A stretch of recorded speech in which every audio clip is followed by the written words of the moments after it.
오늘 이 자리에 오신 모든 분들을 진심으로 환영합니다. 우리는 각자의 삶의 자리에서 아주 바쁘게 살아갑니다. 그러다가 때로는 이런 질문을 하게 됩니다. 나는 왜 이렇게 살아가고 있는가? 내 삶은 어디로 가고 있는가? 내 삶은 이대로 괜찮은가? 이런 질문을 던질 때가 있습니다. 겉으로 볼 때는 남이 보아도 부럽지 않은 자랑스러운 삶처럼 보여도 내 마음의 한켠에는 설명할 수 없는 무언가 공허하고 갈증이 남아 있습니다. 마치 아무리 물을 마셔도 그 깊은 갈증이 해소되지 않는 것처럼 그런 느낌이 듭니다. 괜한 괴로움, 괜한 불안에 사로잡히고 나만 버림받은 것이 아닌가 하는 그런 생각도 들 때가 있습니다. 어떤 샘물이 있는데 샘물이 사계절 아주 콸콸 잘 넘칩니다. 절대 마르지 않을 것 같은 샘물이 있었어요. 근데 가뭄이 계속되니까 그런 샘물조차 점점 이 수량이 줄어가다가 어느 날 바닥이 말라버리는 그런 것처럼 우리의 영혼이 어느 순간에 말라버린 적이 있을 것입니다. 몸이 허해진 것처럼 우리의 영혼도 허해지고 몸이 힘이 없어진 것처럼 우리의 영혼에 힘이 없으며 중심이 없고 작은 바람에도 내 인생 전체가 날아가 버릴 것 같은 걱정, 근심이 생겨나게 됩니다. 오늘 하나님께서는 이런 우리 인생의 갈증의 자리에서 우리에게 말씀을 하십니다. 너는 다시 태어날 수 있다. 새로운 삶을 살아갈 수 있다고 말합니다. 그 길이 바로 하나님의 말씀입니다. 기독교는 말씀의 종교입니다. 기독교는 성경의 종교입니다. 그래서 기독교인은 성경을 어디든 가지고 있어요. 집에, 또 사무실에, 어디든 차에, 또 언제든지 성경을 가지고 있어요. 성경을 이렇게 들고 다니지 않죠. 꼭 성경은 어떻게 들어요? 왼손으로 자기 가슴에 소중하게 꼭 성경을 이루고 다녀요. 이게 목사님의 신방 다니는 전형적 모습 아닙니까? 이렇게 안 들면 이상해요. 이렇게 덜렁덜렁 이게 이상해요. 왜요? 기독교는 하나님의 말씀의 종교이기 때문에 그렇습니다. 왜 그럴까요? 첫째로 하나님의 말씀은 창조의 능력이 있습니다. 하나님이 한마디 하시면 그대로 이루어집니다. 빛이 있으라, 빛이 있습니다. 말씀은 그 존재를 만들어내는 능력입니다. 두 번째로 하나님의 말씀은 진리입니다. 예수님은 요한복음 17장 17절에 하나님의 아버지의 말씀은 진리니이다 라고 말씀하십니다. 진리는 사람을 살리고 삶의 방향을 바꾸고 우리의 존재를 새롭게 하고 진리는 사람을 변화시키는 능력입니다. 세상의 말들도 좋은 말들이 많아요. 세상의 말들은 우리를 위로해 줄 수 있고 우리에게 필요한 지식을 주고 지혜를 주고 관계를 형성하게 하고 그렇습니다. 이렇게 유익을 줄 수는 있어도 그러나 분명한 것은 근본적으로 우리를 바꾸어 주지는 못합니다. 그러나 하나님의 말씀은 다릅니다. 하나님의 말씀은 우리의 영혼을 울리는 소리입니다. 우리의 영혼을 새롭게 창조하시고 거듭나게 다시 태어나게 하시는 능력을 가지고 있습니다. 하나님의 말씀은 사람이 만든 말이 아니라 하나님의 존재와 하나님의 뜻이 담겨 있는 살아있는 말씀입니다. 하나님의 말씀은 살았어요. 하나님의 말씀은 생명이 있습니다. 우리가 이 세상에 있는 말이 아무리 좋아도 그것이 생명이다 이렇게 느끼기에는 어려워요. 아무리 아름다운 시가 있어도 이 세상 최고의 시가 있다고 해도 그 시를 읽으면서 이게 생명이다, 감동은 받지만 생명이다 그러진 않아요. 그러나 하나님의 말씀은 우리에게 생명을 줍니다. 왜? 그 말씀이 살아있고 말씀이 생명이 있기 때문에 그렇습니다. 한 사람이 병원에서 중병 판정을 받았습니다. 의사 선생님의 말 한마디가 그의 삶을 완전히 바꾸었습니다. 중병이에요. 이제 곧 죽을 사람이 된 거예요. 그러나 의사 선생님이 염려 마십시오. 괜찮습니다. 시간만 지나면 낫습니다. 수술만 하면 6개월 안에 완치가 됩니다. 만약에 의사 선생님이 이 말을 했다면 그 사람의 인생은 그 말을 듣는 순간 그냥 다 모든 것이 새롭게 살아나고 이 힘을 얻는 것입니다. 말 한마디가 현실을 바꾸는 힘이 있습니다. 그러므로 하나님의 말씀은 단순한 종교적인 경전이 아니고 살아 역사하는 진리임을 믿으시기를 축원합니다. 세 번째로 하나님의 말씀은 우리를 거듭나게 합니다. 오늘 베드로전서 1장 23절 한 절을 읽었는데 꽤 길잖아요. 꽤 긴데 주어부하고 술부하고 그 부분만 딱 뽑아내면 이렇게 간단해집니다. 너희가 거듭난 것은 하나님의 말씀으로 되었느니라. 어떻게 해요? 너희가 거듭난 것은 하나님의 말씀으로 되었느니라. 거듭남은 인간의 결심과 자기 노력과 이런 것으로 되는 것이 아니라 누구로 인하여? 하나님의 말씀으로 거듭남의 진리가 시작됩니다. 우리의 생명의 시작은 하나님의 말씀으로 시작됩니다. 우리가 읽은 이 본문을 다시 한번 읽어볼까요?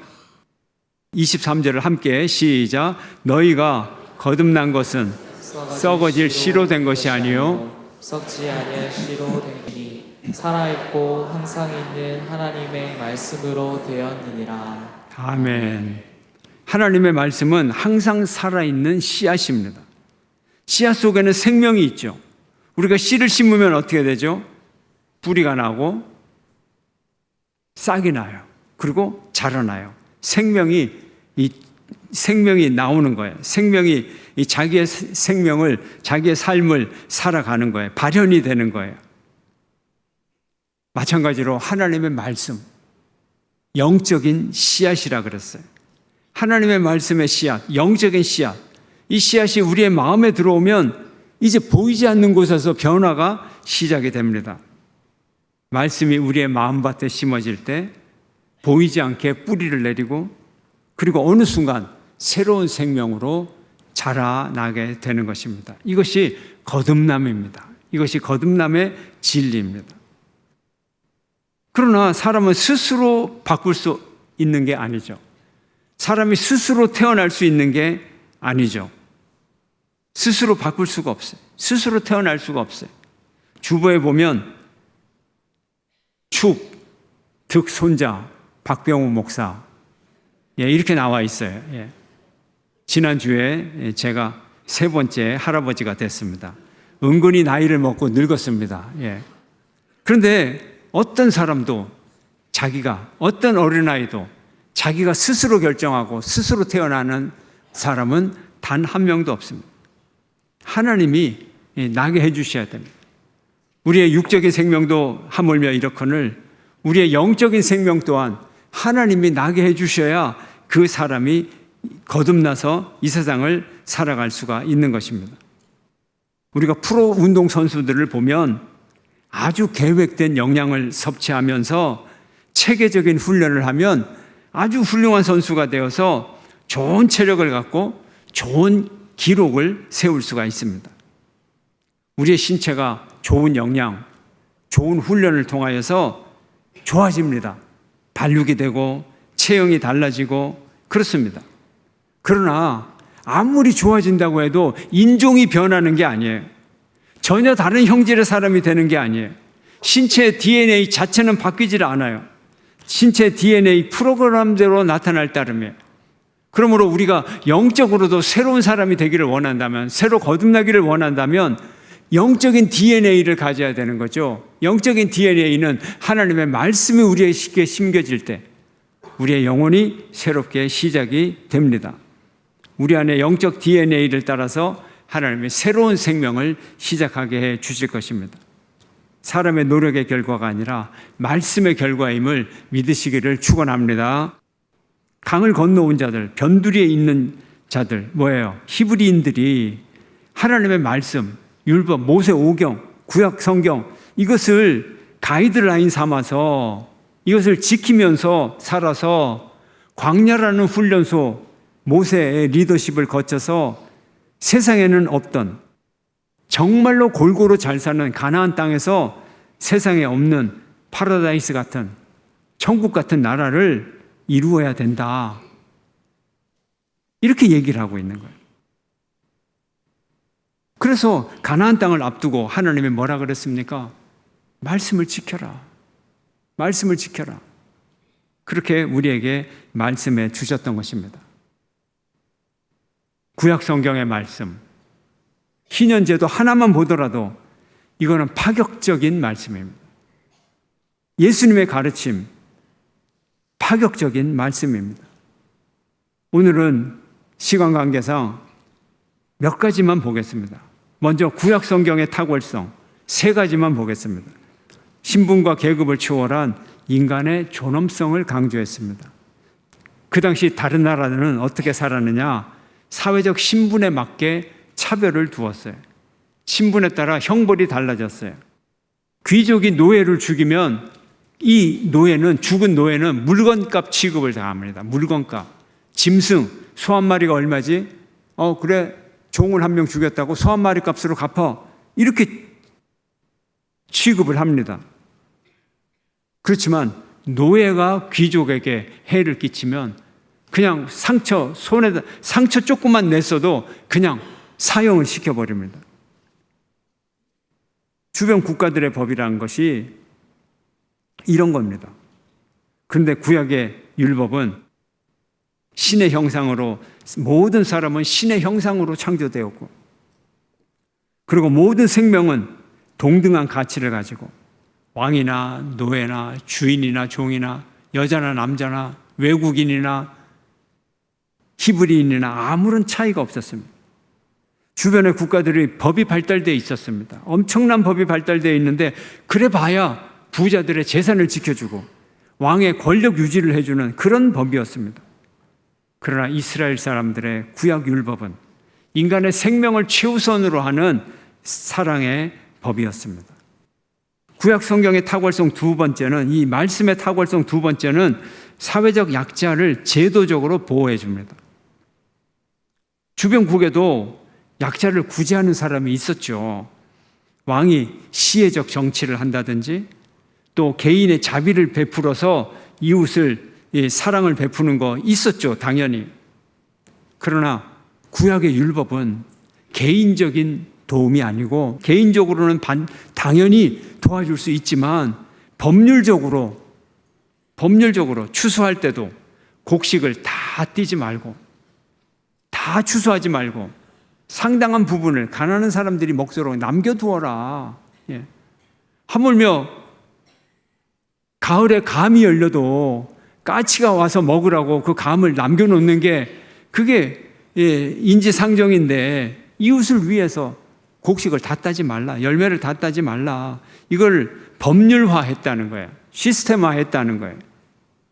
이게 차이점이에요.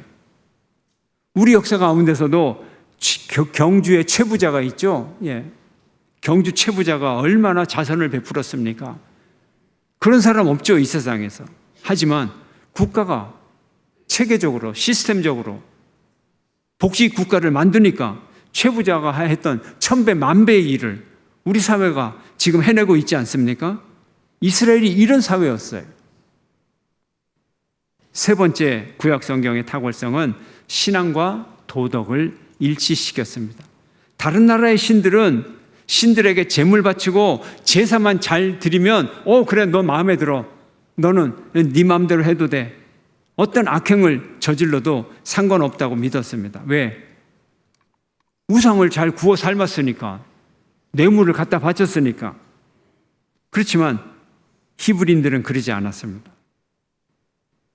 구약의 율법은 제사보다도 일상의 삶 가운데서 정의롭게 살아가고 공의롭게 살아가고 이웃을 사랑하면서 사는 삶, 이것이 더 중요하다. 하나님 앞에 제물을 드렸으면 우리의 삶 가운데서도 이런 삶을 살아가야 된다고 강조를 했습니다. 구약 성경이 얼마나 대단합니까? 다른 민족에는 없는 이런 가르침을, 이런 법률을 제정을 했어요. 그래서 이 가슴에 꼭 품고 다녀야 되는 거예요. 말씀을 가슴에 품어야 되는 거예요. 그뿐만이 아니죠. 예수님의 가르침은 그 어느 누구도 우리에게 가르칠 수 없는 특별한 가르침인 것입니다.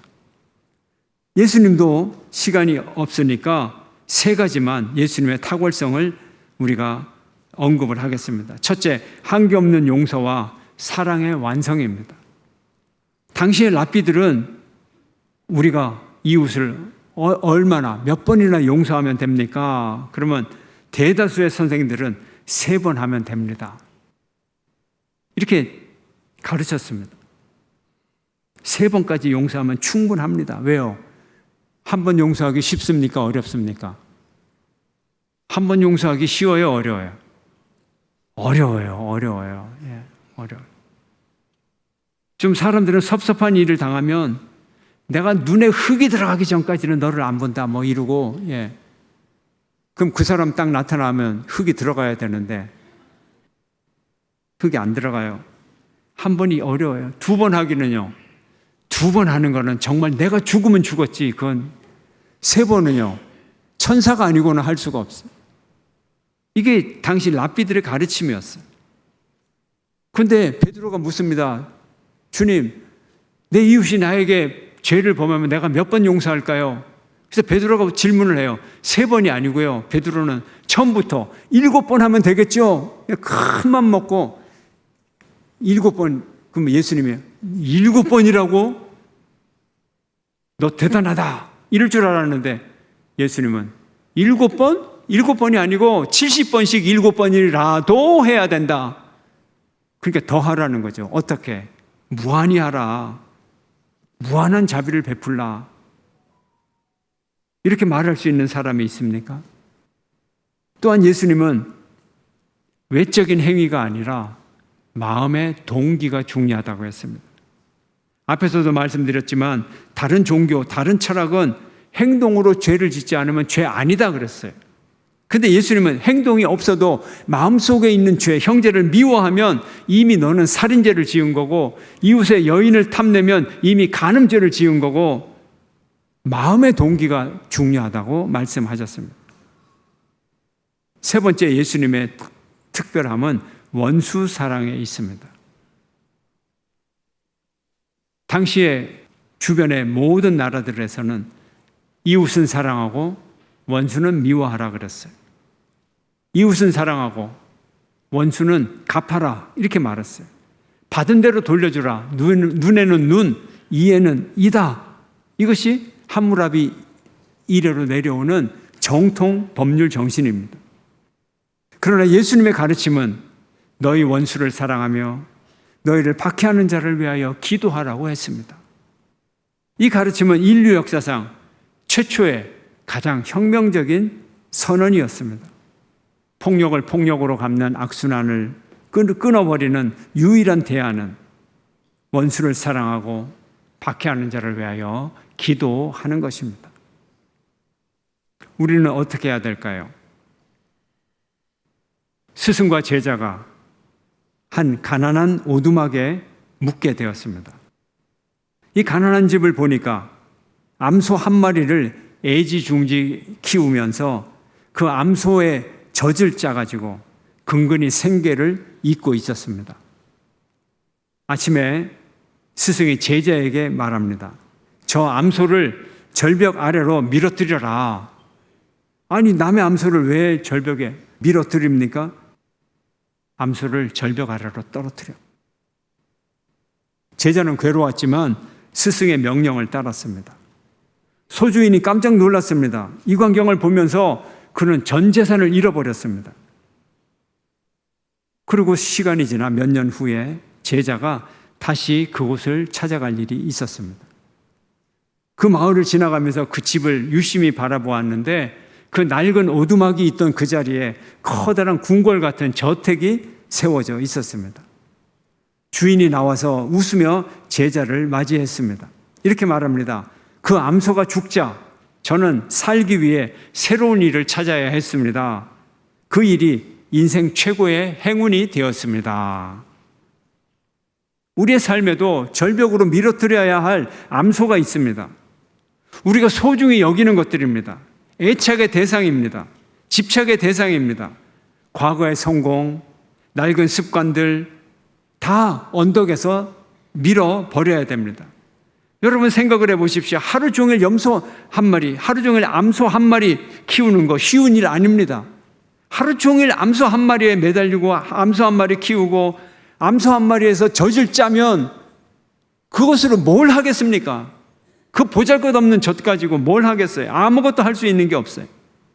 암소가 시간 도둑이 되는 거예요. 우리가 작은 암소 한 마리에 안주하는 한, 암소의 젖에 의존하는 한 하나님의 예비하신 넓은 길을 우리는 갈 수가 없습니다. 격변하는 시대입니다. 문화가 바뀌고 사회가 바뀌고 산업이 바뀌고 인공지능이 세상을 흔들고 우리가 겪는 여러 상실과 또 모든 것에 이 실패의 이런 감정들, 이런 경험들, 무용한 암소를 빨리 버리라는 하나님의 사인입니다. 상실은 끝이 아니라 새로운 가능성의 시작입니다. 익숙한 것들이 사라진 빈자리라야 새로운 하나님의 은혜가 임하게 될 것입니다. 암소 고삐를 잡은 손을 놓아야 새로운 일을 잡을 수가 있습니다. 입술의 상투어가 사라지면 진정한 감동의 언어가 시작이 됩니다. 오직 주님만을 의지하며 그분이 여시는 새로운 미래를 향해 당당히 걸어가시기를 소망합니다. 우리도 히브리인이었습니다. 우리도 방랑자였습니다. 우리도 나그네였습니다. 우리도 실패자였습니다. 우리도 사회로부터 쫓겨난 버림받은 사람이었습니다. 우리도 불황자였습니다. 이스라엘 사람들은 자기의 히브리인임을 공개합니다. 우리도 그런 자였습니다. 그러나 하나님의 은혜가 우리에게 임하시면, 그러나 하나님의 말씀이 우리의 삶을 인도하시면 하나님의 새로운 시대가 열리게 될 것입니다. 주님은 말씀하십니다. 내가 너를 사랑한다. 내가 너를 새롭게 하노라. 내가 너에게 새로운 생명을 주노라. 내가 너의 삶을 다시 시작하겠다. 한 걸음 한 걸음 그 사랑 안으로 들어오시는 여러분 되시기를 축원합니다. 교회는 완전한 사람들, 교회는 완벽한 사람들이 모인 곳이 아닙니다. 다만 하나님의 말씀으로 새로워지는 사람들, 새로워지고 있는 사람들이 함께 걸어가고 함께 서로 격려하고 포옹하며 서로 도와주며 걸어가는 공동체입니다. 오늘 하나님의 말씀으로 여러분의 새로운 이야기가 시작되기를 축원합니다. 사랑하는 여러분, 하나님은 오늘도 말씀으로 우리를 부르십니다. 오늘 그 생명의 말씀, 그 생명의 말씀의 씨앗을 여러분의 삶 가운데 심으시기를 주의 이름으로 축원합니다.